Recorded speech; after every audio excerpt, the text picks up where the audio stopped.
This is literally the easiest sangria you will ever make. It's just three ingredients: a bottle of red wine, such as Merlot or anything you like, a bottle of Sprite, and some sliced fruit.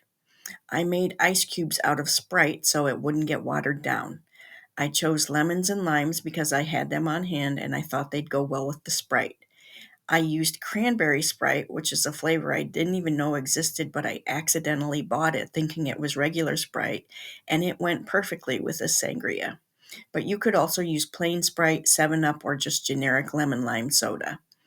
If you like a boozier sangria, then add a quarter to half a cup of brandy, orange liqueur, or white rum.